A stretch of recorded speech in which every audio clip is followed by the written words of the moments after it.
So in general, fishermen rightly say that their communities are socially backward. They lag behind many of the mainstream communities when we come to most of the social development indicators. And this is something that most parts of India, I think we recognize that.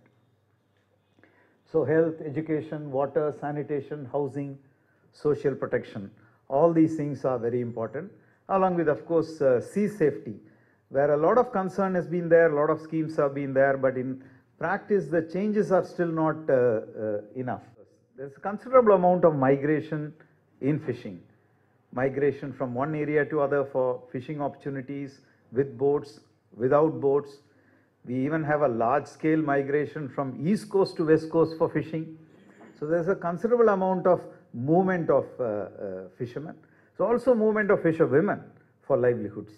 People who go to distant markets now to fish than before, to buy fish, goes long distances to buy fish and to sell fish, and so on. Rights of these migrants, the problems associated with this migrant community, etc., largely been ignored. And associated with all this is this whole issue of gender. The fisheries, of course, you have a strong gender division of labor. And the women in the market chain are often weak because the markets are outside their village, which is their own terrain and where their rights are often understood, recognized by the local communities. But when they go to the cities, when they go to the distant markets, their ability to have a say on how those markets are run and how their work should be done is very weak.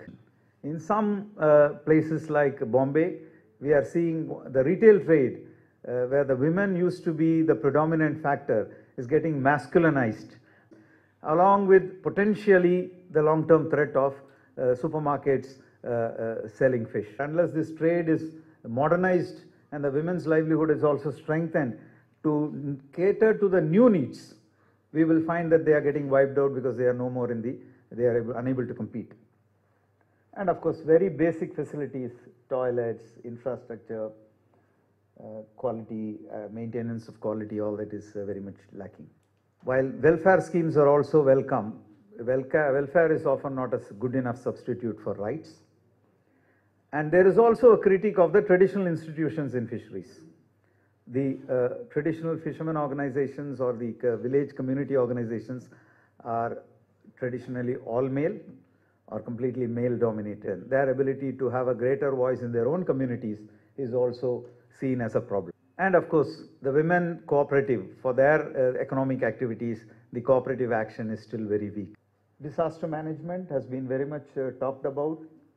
So I think the global warming, sea level rise, all these issues point to the fact that the fishing community is going to be the most vulnerable, is going to be the most hit. So strengthening the disaster management work on the coast, disaster resilience on the coast, is obviously a high priority and needs to be done. And there, where the people are saying is, where are we in the planning, where are we in the implementation of all this?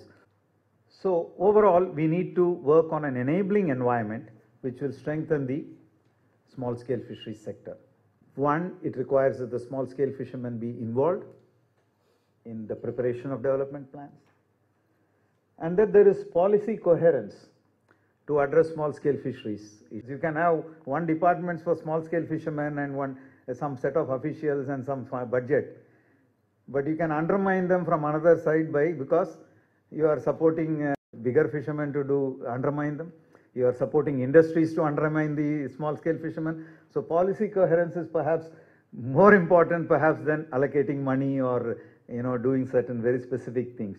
Implementation of monitoring, because we are now looking at this guidelines as something which is well beyond the scope of the fisheries. So how do we coordinate and how do we achieve that, given that we are often governance in India is largely silo based and very much fragmented, and in a sense this meeting is an important step towards that, when we are trying to bring different stakeholders across the different departments to come and talk. There is also gaps in law, like the absence of a law governing the EEZ, because today quite a lot of even the small fishermen are going beyond 12 nautical miles. Only the foreign vessels are governed, but not Indian flag vessels are not necessarily today having any clear regime as to what they can do and what they should not do. Of course, since this is a human rights based instrument, the need to look at how these existing laws are faring when you apply the human rights lens to them. Every time we have a fisherman meeting, fishermen always feel that they are neglected and the farmers are better taken care of. It is debatable, but the spirit is people feel that the state does not take enough care for fishermen, that they are marginal socially and politically.